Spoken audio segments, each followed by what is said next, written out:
Chapter 2. Kenneth heard sirens wailing just outside. An ambulance come to ferry yet another old lady across the river Styx, no doubt. They sounded like they were in front of his own house, but they were probably just parked on the most convenient curb. He lay there in bed, half asleep, wondering why they were still wailing away.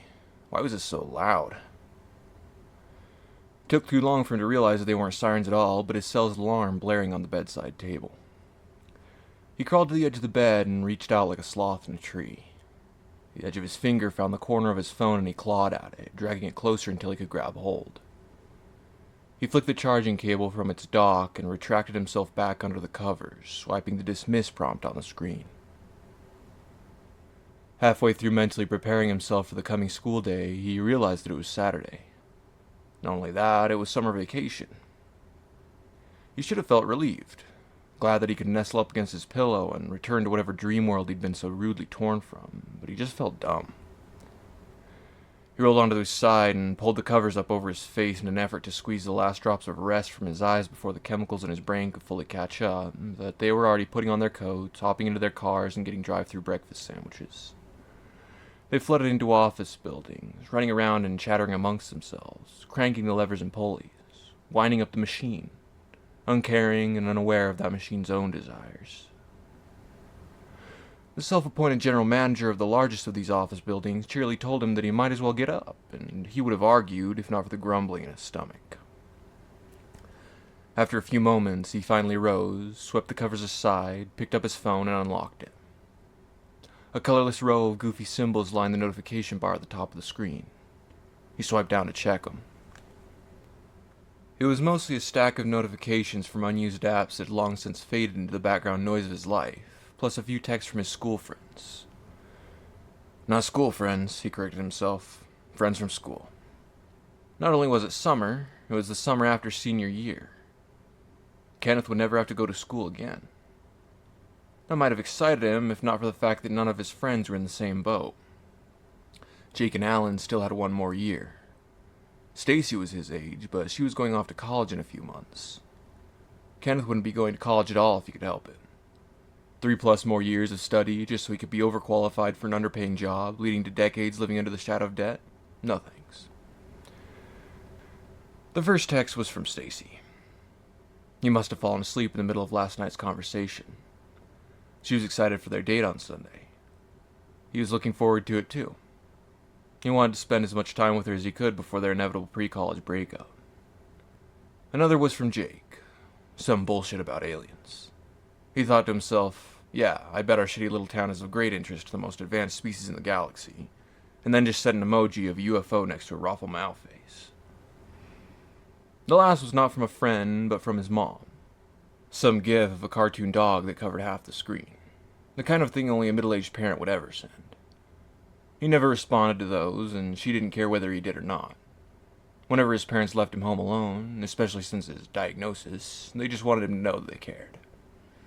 He never responded, not because he found it cheesy or dumb, which it totally was, but simply because he didn't want to discourage them from using modern technology. He responded to Stacy, figuring that she was reliable enough that anything he said couldn't possibly change the date of their impending separation, and got up to brush his teeth and take a piss. He went downstairs and got a cold slice of pizza from the fridge, then sat at the kitchen bar and scrolled through forums, chasing the pizza with an unrefrigerated can of cola. He was reading some stupid meme and nibbling at the hardened crust when he heard a thump. He looked in the direction of the garage, as if I could see through the wall, but heard nothing else and returned his attention to the phone. A few seconds later came a metallic kerchunk. He recognized it as the sound of his father's tool set being opened. His heart began to pound a little. A mild surge of adrenaline trickled up his spine and he rose from his stool. He walked circuitously around the corner to the living room area, grabbed a fire poker, then stepped cautiously toward the garage door. He gingerly clutched the door handle with his free hand and listened. He heard the faint but definite clinking of someone rummaging through piles of junk. Then came a thwack. He swung open the door and stepped bravely, or stupidly, into the garage, raising the poker and shouting, "Hey!" The person standing by his father's workbench yelped and dropped an ancient can of mixed fruit on the ground, spilling peaches, pineapple, and syrup all over the concrete. Kenneth lowered the poker at the side of the intruder. Jake? He'd seen the kid in a lot of bad states over the years, but this was something else. His hair hung in clumps over his forehead, matted by so many layers of mud that it looked dark brown instead of red. His face and clothing were also caked in sludge. His eyes were wide and horrified, with pupils so big that he hardly looked human. Jake bent down and picked up the can, scrambling to clean up the sticky mess he'd made. Kenneth descended the steps from the door and rested the poker against the wall beside him. "The hell are you doing here?" he asked. "What happened to you?" Jake sniffed and stood, trying to wipe the sugary water from his fingers onto his filthy pants. He looked at Kenneth and tried to smile, but his lip drooped into a grimace and he let out a sound that was either a laugh or a whimper. "I'm sorry, Ken," he said. "I didn't know where else to go." "Whoa, hey, no worries, man." Kenneth stepped forward, entirely worried. "You want to come inside?" Jake nodded like a child trying to be brave after having dropped his ice cream in the dirt. Kenneth ushered him into the house. Whatever nasty shit Jake was covered in smelled abominable, but Kenneth ignored it, placing a hand on his shoulder and steering him toward the tiled kitchen. He pulled out a stool and Jake sat on it. Then he went to the fridge, got out a box of pizza, set it on the bar in front of Jake, and flipped it open. He didn't have a chance to ask if he wanted it heated. Jake snatched up a slice and practically shoved it down his throat. Kenneth could see the color returning to his face with each bite. He allowed him to finish the slice and asked again, "What happened?" Jake seemed not to hear the question. His eyes darted around the room, looking at nothing in particular. Finally, those massive black pupils landed on Kenneth. "Can I take a shower?" Kenneth became acutely aware of that sickly sweet smell. He nodded. "Yeah, of course." "Thanks." Jake hopped off the stool. "Do you have any clothes?" "Sure." He led Jake upstairs, threw together a disposable outfit, and grabbed a towel. He handed the bundle to Jake, who made a beeline to the bathroom across the hall and shut the door. Kenneth sat down on his bed. A parade of memories began marching through his head. Jake's bad acid trip, Jake 6 days into an amphetamine binge, Jake drunk at the only party he'd ever been, or ever would be, invited to. All those times Jake had done clumsy handstands on the cliff that was the brink of oblivion. What had he done this time? It was clearly more than just a bad trip. He looked like he'd literally fallen into a hole. Maybe that's all it was, just a bad trip that had led to a bad fall. Disorientation and panic manifesting itself as dirt, blood, and vomit. Superficial things, really. Jake had never fallen into a hole that he couldn't climb back out of. His recklessness might kill him someday, but probably not today. Jake emerged from the bathroom wearing only pants. The towel and shirt Kenneth had lent him were draped over his shoulder. He carefully raised his arm out in front of him. A long gash had been reopened by the hot shower, and blood was dripping down to his elbow. Kenneth leapt from the bed and pulled a handful of tissues from his desk, handing the wad to Jake, who used it to mop up the sticky red fluid. "Let me get the first aid kit," he said, stepping past Jake and opening the hall closet. He returned to his room where Jake was sitting at the desk, still holding the tissues against his arm. Kenneth set the plastic box of gauze and bandages on the desk and opened it. Jake wiped up the last drops of blood and started cleaning the wound with peroxide.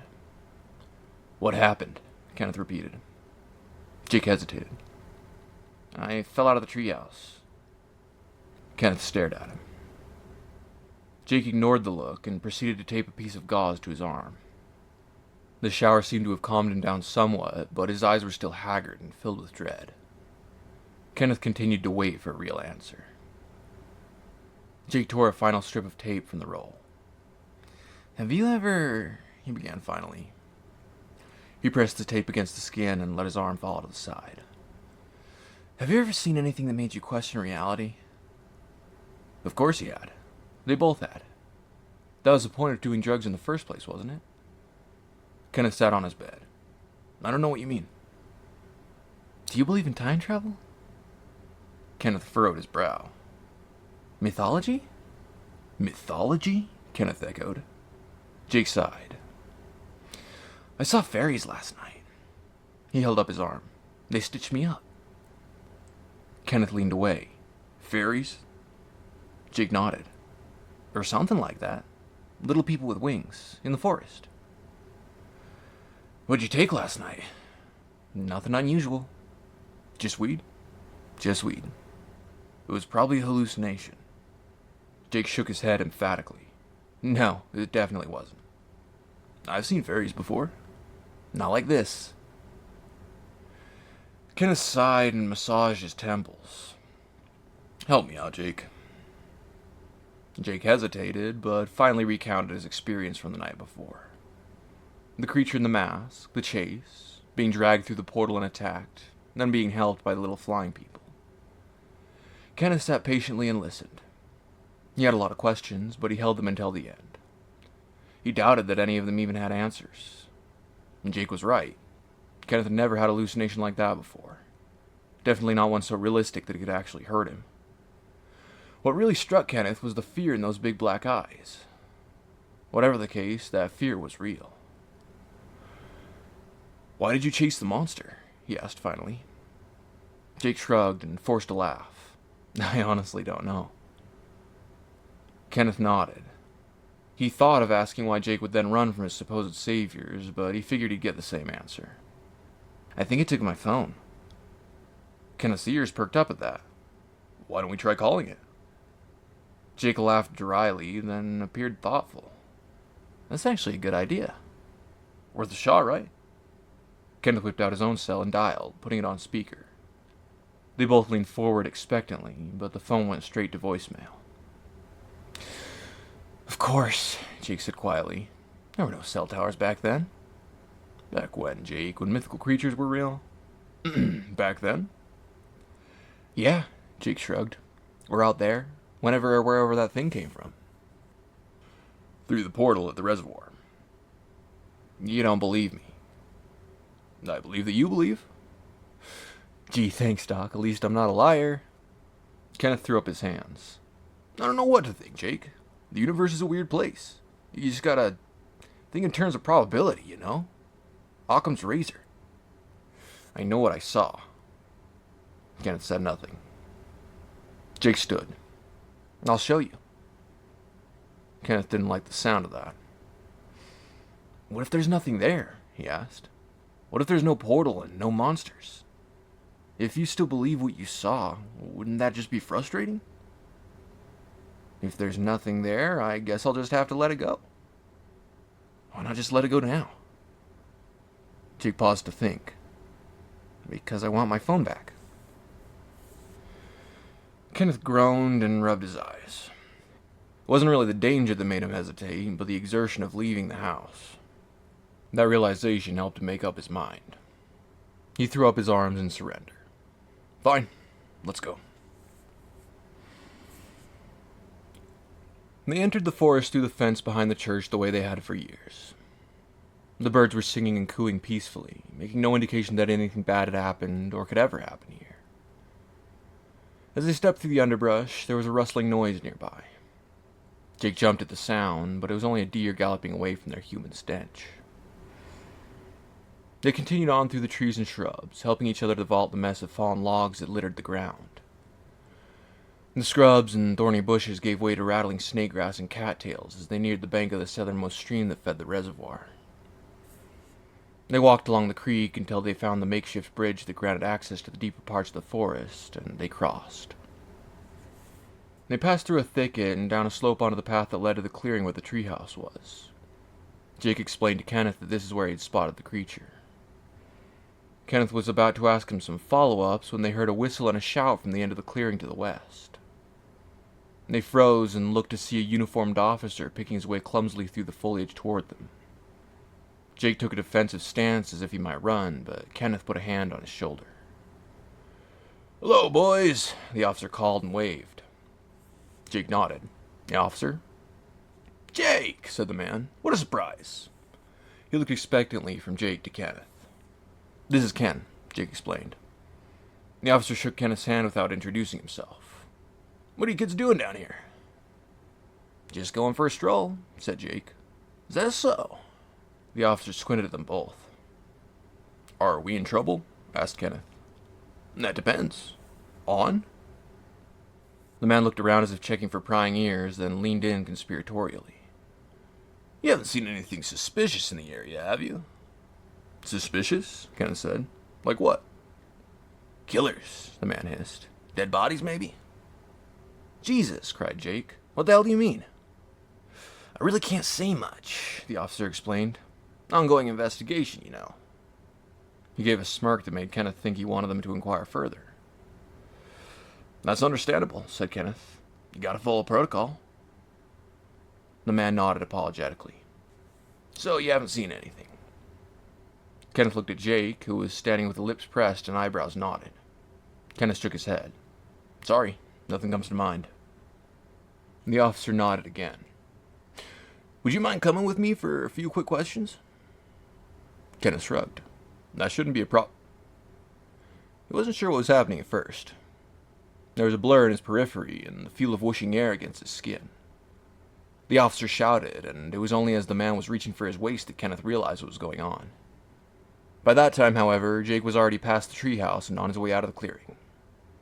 Kenneth cried after him, What the hell are you doing? But Jake didn't stop. It was as if the devil were on his heels. Yet he was running in the direction they'd been heading, towards the place where that monster supposedly lived. We're both going to get arrested. He tried to run after him, but felt a firm hand on his shoulder. Stay put, said the officer, before turning and running after Jake.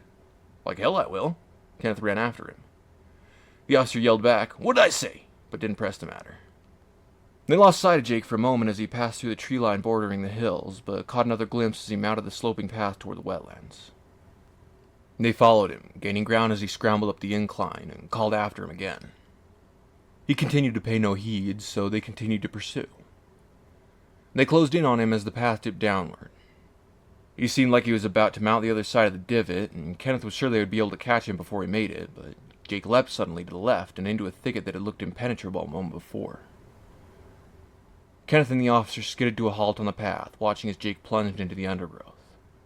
The officer held out his arm, warding Kenneth away as he probed the incline with his feet, trying his best to descend into the tangle of branches without dirtying his uniform. Christ, Jake, just get out of my way. He tried to push through along a different gap in the trees, but couldn't find one he fit through. Jake stood there for a moment just beyond a pair of prickles. Kenneth called out to him once more, but Jake just gave him a pained look as if trying to apologize, and then vanished into thin air.